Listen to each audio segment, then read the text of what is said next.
Hey everyone, I'm Wesley Tran, and today's leadership quote comes from Kobe Bryant. The most important thing is to try and inspire people so that they can be great in whatever they do.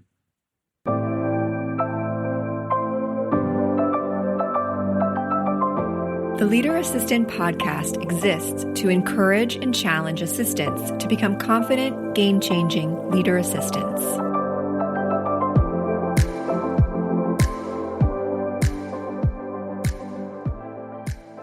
Calling all executive assistants. Are you looking for a way to elevate your skills or earn that promotion you've been eyeing?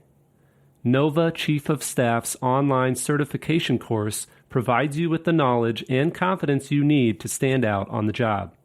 Whether you want to land your dream position or level up in your current role, Nova's self-paced course gives you hands-on practice doing what chiefs of staff do every day. Visit leaderassistant.com/Nova to learn more and secure your spot. That's leaderassistant.com/NOVA. Hey friends, welcome to the Leader Assistant Podcast. It's your host, Jeremy Burrows here, and it's episode 265. I'm really excited to have you listening right now, and you can check out the show notes for this episode at leaderassistant.com/265. And today I'm speaking with my friend Wesley Tran. Wesley is an executive assistant, executive coach, and longtime subscriber of the Leader Assistant Premium membership. And for those of you listening who don't know what the Leader Assistant membership is, we do regular ongoing coaching group sessions with executive assistants from all over the world. And we do cover different topics and have discussions and support each other. And then we record those training sessions and put them in our members only library. And then we also have a private group chat for reaching out and supporting each other. And then we also provide discounts on one-on-one coaching, discounts on live events. And then you get access to our online events like our Administrative Professionals Day event that we have every year.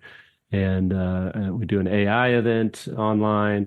So lots of fun benefits to the Leader Assistant membership. And so you can check that out at leaderassistant.com/membership, leaderassistant.com/membership to check out the annual subscription for that if you're curious. But Wesley will tell us a little bit more about that as we get into his story.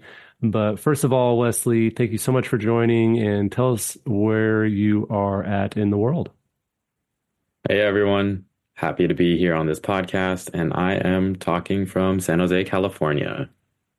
Love it, love it. And are you from that area? Where are you from?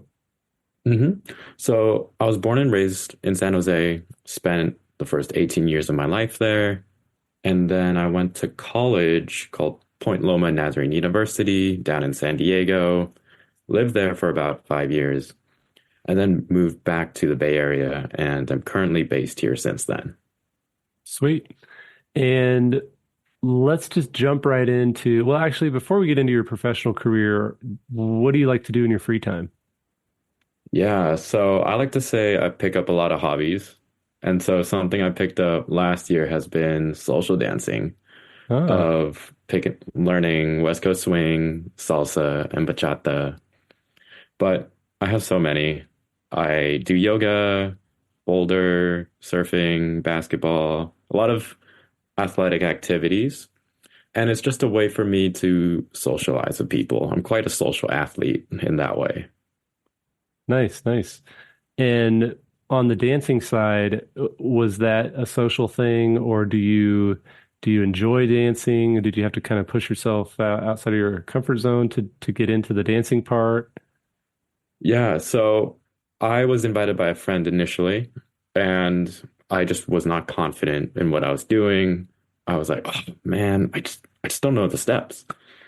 But it just wasn't until after attending my first class, I really became comfortable of failing, Hmm. of just everyone here is at the same place I am, and we're all learning together. And that's what just really made it fun for me is I can be myself and mess around, and still have fun, but I'm learning something. I'm learning how to lead a follower and just be comfortable with dancing. And I just stuck it out and am pushing myself, even though I can't identify as a dancer, just because I'm doing so many different things. But that's something I've picked up recently. Nice. Nice. And I think that as assistants listening, we are often curious and like to learn. And there's even the term generalist that can often be synonymous with assistants because we Mhm. maybe aren't specialists in many areas, but we can do a lot of things, and because we have to figure it out as we go. So that's cool. A little backstory there for your from your personal life. So then tell us, Mhm. how did you end up becoming an assistant? Mhm. So it started from my college journey of I didn't really know what I wanted to do. I entered college as a managerial and organizational communication major. And that major just sounded super cool to me. I was thinking communication because it was just broad enough to go anywhere I want to go. And I kind of fell into that generalist role of I'm pretty good in a lot of areas, yet I don't specialize in anything.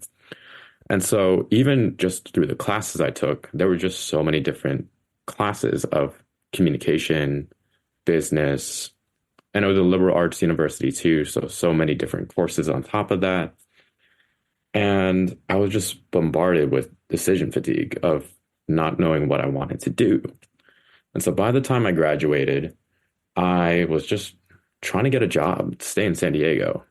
So I bounced around a lot of different jobs of entering a roofing company during a summer in San Diego, of going on top of roofs and fixing them, Wow. of working sales for this one small business owner, worked at a nonprofit in San Diego called the San Diego Rescue Mission, where I helped people experiencing homelessness get back on their feet again. But then the pandemic hit, and I wanted to be closer with my family. And I moved from San Diego to San Jose to just simply be with my family.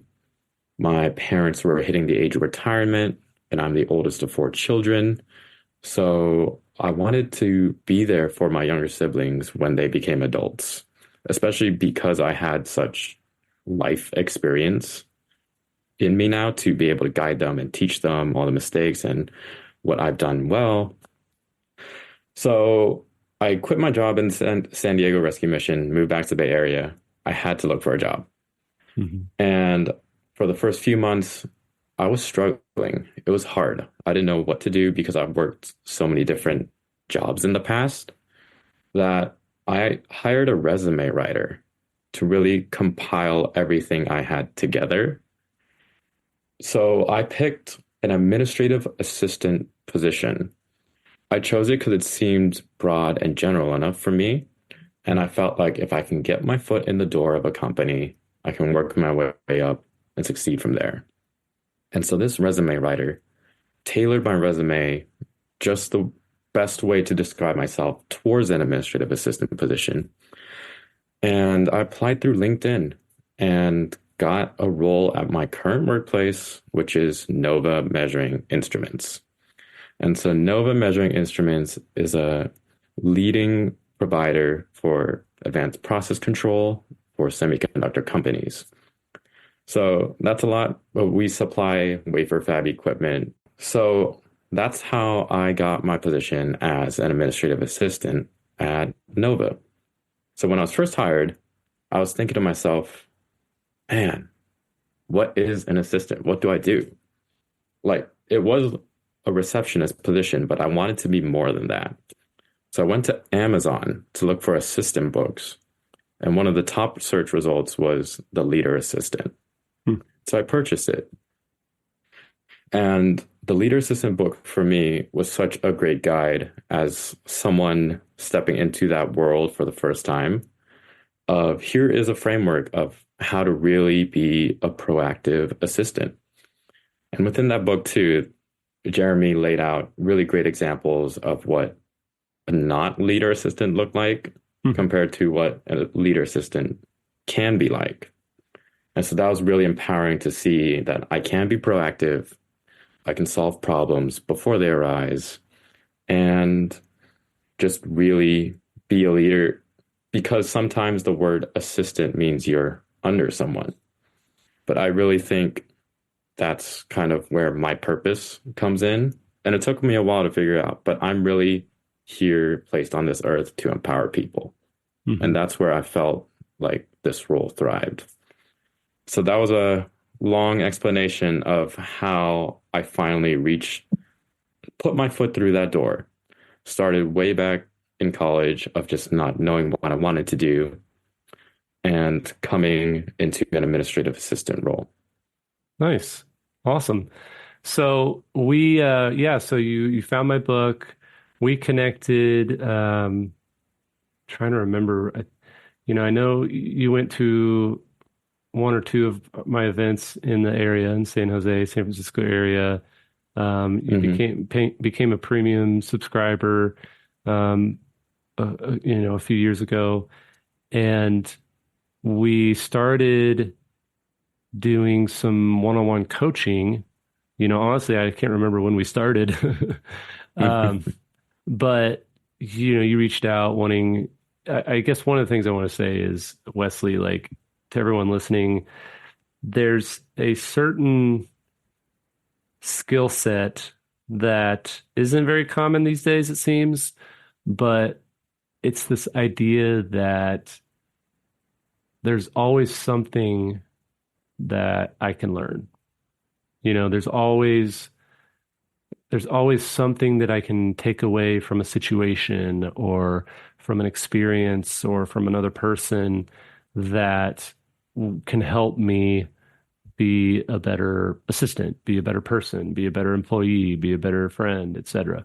And so you've always kind of had that learning mindset. And so that's one of the things that I've enjoyed in coaching you is that you're like, I want to learn. I want to do this. I want to learn this. What else should I learn? And just kind of a sponge. And so tell us a little bit about, what prompted you to jump into, okay, I'm going to join our Leader Assistant Premium membership community. I'm going to go to these events. Uh, you obviously you mentioned reading the book and finding the book, and I want to get involved in some coaching, one-on-one coaching. Like, what has been your mindset, from the beginning, and then also as you've gotten into more and more experience, you have more coaching uh, experience now. What is your continued mindset, if that makes sense, as well? So Yeah. kind of what started you, what kick-started the whole thing, and then what keeps you curious and keeps you hungry for more? Hmm. And so I think that all traces back to just my student mentality. And I still think it's just coming off of college, of the world is my oyster, and I have so much to learn. And if you've ever taken the Strengths Finders test, one of my top strengths is input, which really is just data collection. I love Mhm. learning, and I've learned how I learn too, which helps me become a great generalist of picking up new things. And that student mentality has really just kept my hunger alive. That hunger to learn and know has always been there, which comes from a combination of just one, I hate making mistakes, and two, I really love the feeling of doing a good job. And so when I first entered my role as an administrative assistant, I wasn't really too sure if this role was right for me, or, well, it was just stepping into a brand new role for the first time. Mhm. And so just being a student of wanting to absorb everything came from the fact that I was already there in the door. So I had to do my absolute best job. So that was my mentality. I want to take in everything I could, which is why I picked up a book, why I attended live training sessions, and why I attended one-on-one coaching. And so I briefly mentioned about the book on how it just was a visual framework for me to be able to make sure that I was avoiding doing the bad things and doing the good things that a good leader assistant can do. The live trainings were very specialized too, of one, just meeting other assistants. And I think that was very important for me too, just as someone still brand new, just only knowing other students at the time or young adults that worked in different industries, but actually meeting someone in your profession was quite different, of seeing their struggles, of seeing their successes, and really learning off of them. So that was a game changer for me. And the specialized classes too, or the trainings in of itself were awesome. I remember I went to one in Denver, Colorado with Monique Hellstrom, just talking about how to give feedback and receive feedback, which I think just as human beings, that's very hard to do. And so for topics like that, it was amazing for me to absorb because it was all brand new information that I've never thought about, that I get to use not only in my professional life, but also in my personal life. And then the one-on-one coaching was a huge game changer for me too, of just really having a tailor-made experience for whatever I was struggling with. Whenever I had a disagreement with my manager at that time, I can have a tailor-fit answer for my specific situation for that. Or if there were projects that I were working on that Jeremy, with his 15, 20 plus years of experience, has knowledge to give me tips about. And so all of that just really helped me with my career and helped me propel from not just an administrative assistant, but to now where I am as an executive assistant within Nova. So I think one of the reasons that I wanted to have you on the show was, there are a lot of assistants that are new in their career like you. So how many years now officially have you been an It's been administrative 3 years since I've been an assistant total. Okay. 2 years as an administrative assistant and coming up on my 3 years in March. Yeah, I just think there are a lot of assistants listening who are new to the space, and are in the same boat. Like, do I really want to do this for a career? If not, what do I want to do? And I think that it's okay to not know. It's okay. A lot of times people, talk about, oh, it's a great career and you should be proud of it. And um, this is the trajectory for assistants and all that. And that's great too, but not everyone is going to really want to be that for a career, essentially. And so I guess my point in all this long-winded statement is, if you're listening and you're new to the assistant role, or even if you've been an assistant for a while, but you're still not sure if this is your path, that's okay.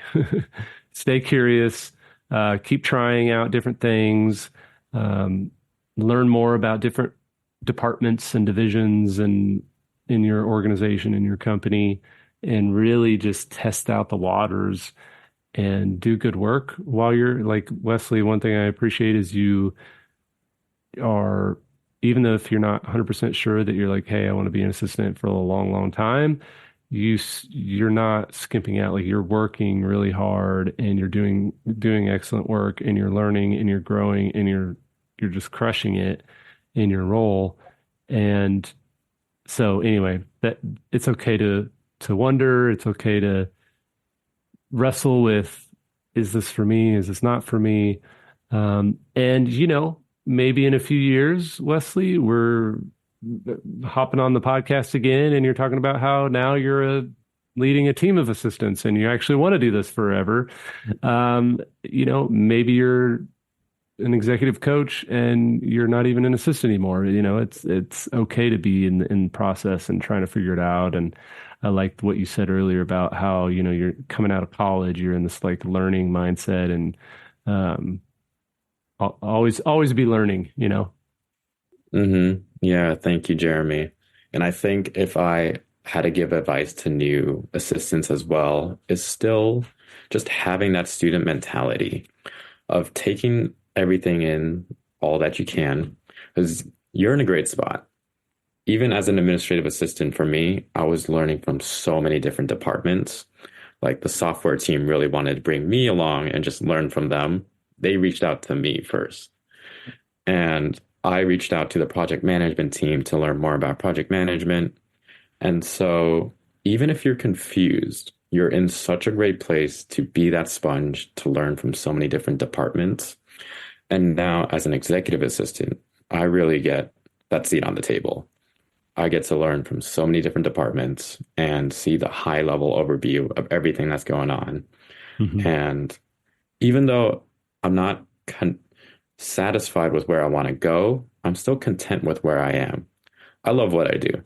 I love the fact that I get to empower everyone in my organization.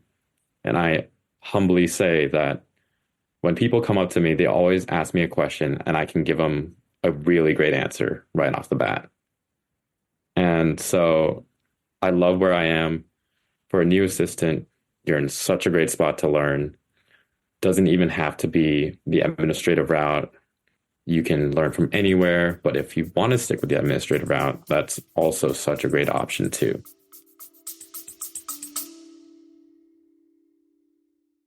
Are you ready to elevate your career in 2024? I'm Maggie Olson, founder of Nova Chief of Staff Certification, the first of its kind online course for aspiring and existing chiefs of staff. With curriculum taken directly from on-the-job responsibilities, Nova's self-paced learning modules provides you with hands-on experience so you can feel competent and confident moving into a chief of staff style role. It's the perfect next step for executive assistants. Head to leaderassistant.com/Nova to learn more, grab the syllabus, and enroll today.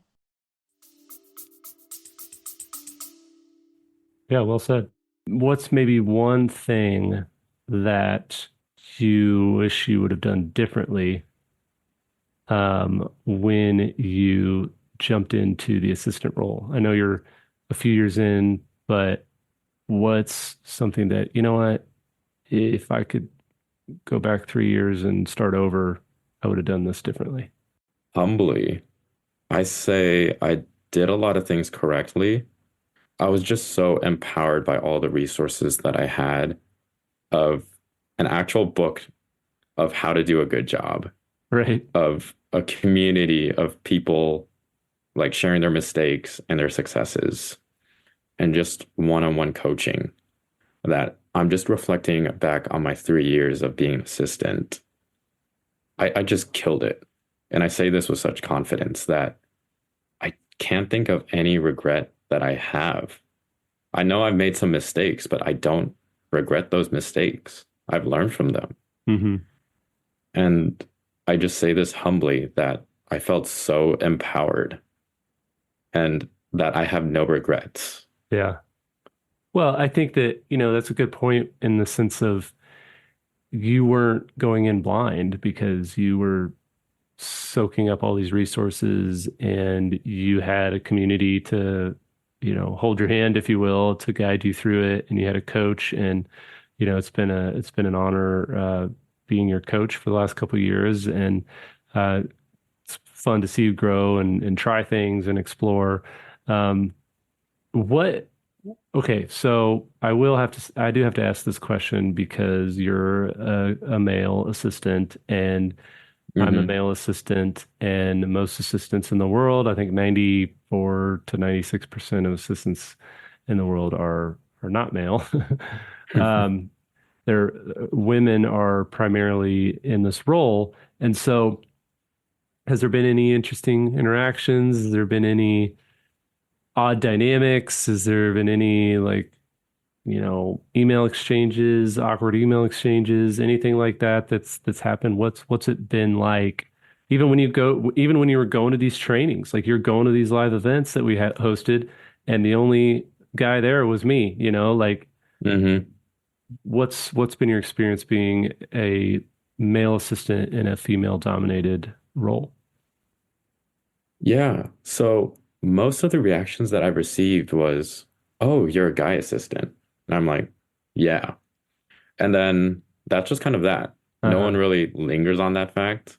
And we just kind of forget about it because we have so much in common of just being that assistant.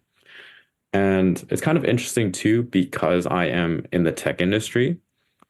Most of my peers are male because engineers are typically male as well. So I felt pretty fine, at least in my company, but also just even when attending these leader assistant lives where you and I are the only guys, I still felt at peace. It's just, at least for me, I really focus on our commonalities of what we have in Hmm. common. And I know you and during one of your trainings, you mentioned the difference between kind of how guy executive assistants act and girl executive assistants act, which I believe was just kind of the female executive assistants tend to kind of backstab each other at times. Or I don't remember the specific words you used, Yeah, we've but talked about it a few times. I know Al Hussein Madhani has talked about that topic probably more than I have. But yeah, there's this general like, when I think one example, I think I know what you're talking about. One example he would share is if your HR person, if you're a woman assistant and your HR person is a woman, um, it can sometimes be harder to negotiate and navigate your compensation package and mm, and increase in salary and all that because of that dynamic versus if you're, you know, a male assistant and HR is a woman or the HR director is a man and mm, you're a female assistant. So there's just those dynamics that are unfortunate that they're there, but hmm we can't just say they're not there. We can't just ignore them and be like, oh yeah, that's not a thing. Unfortunately, they are. There are those dynamics hmm that we have to navigate. Um, and so one of those things that is unfortunate, it's like there's this dynamic, can be this dynamic of, you know, be feeling threatened, mm, an HR director, maybe a female HR director might be threatened by a female assistant who's trying to get promoted and have a salary and having success in their career or whatever. And so I hmm think that might be probably one of the Yeah, examples that same that you story. were trying to think of. hmm Yeah, and now that you bring that up too, there is with just being a male assistant comes with just a lot of privilege being a male in the corporate world in general. And Hmm. I believe I may have benefited from that a lot. Like with just negotiation. Well, especially with working with you in particular, I've just practiced negotiating and asking for things. I Hmm. felt extremely confident and comfortable. Even if I were to be rejected, I felt super comfortable just making the ask. Hmm. And I think that is a privilege I have that I'm not conscious at times. Hmm. Yeah, definitely. Yeah, and I like to say, when people ask me that question, what's it like being a male assistant in a typically female dominated role? I basically just my simple answer is I don't really think about it too much, and I do get those emails where it's like, oh, I'm copying my assistant, and then the person replies and says, okay, I'll be sure to connect with her. Like it's like Mm, that assumption. But I don't really care about it because my thing is, for me, I'm a white male in America that is basically not the minority in any other, and I've got that privilege. hmm I'm not the minority in any area of my life except for the assistant world, and so I'm not too worried about it because like you said, I have a lot of privilege. Um, hmm and so anyway, yeah, it's kind of an interesting conversation, but it's also for me, I'm just like it just doesn't bother me. The big hmm thing that has bothered me is that the assistant role in general does not get and has not gotten communicated to the world, if you will. Um, as a career. And I think that that's part of why so many men didn't even think about the career as of an assistant because they didn't see it as a career. And so I think that's slowly changing. And I'm trying to help change that too, and just like encourage people like, listen, this is a very respectable career. hmm And so, Yeah, I think you've done a great job of advertising that, of showing just other assistants it's possible to be an executive assistant and make 6+ figures. It's possible to be an executive assistant and become a chief of staff, chief diversity officer, and so forth too. mhm. And so I think you've done a great job of just showing that this is a valid career path. And there's so many doors that can be open, or just even simply being an executive assistant. Yeah. Cool, Wesley. Well, I will really appreciate you again being on the show. I'll put a link to your LinkedIn in the show notes so people can reach out and say hi. I know you like connecting with other assistants of the world. Leaderassistant.com/265, leaderassistant.com/265. So thank you so much for being on the show. What's maybe the phrase or short billboard that you would put on the highway if every assistant was going to drive by that billboard on their way to work every day? What's something you'd put on a billboard? Trust the process. Even when things don't look clear now, just trust the process. Nice. Love it. Well, thank you so much, Wesley. It's been great having you as part of our community and Leader Assistant Premium membership and a coaching client. And so I appreciate you jumping on the show. Thank you so much, Jeremy. I'm happy to be one of your clients and part of the community. Thank you again.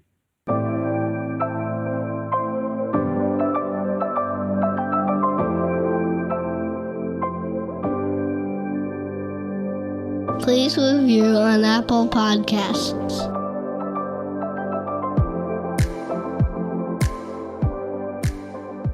GoBulls.com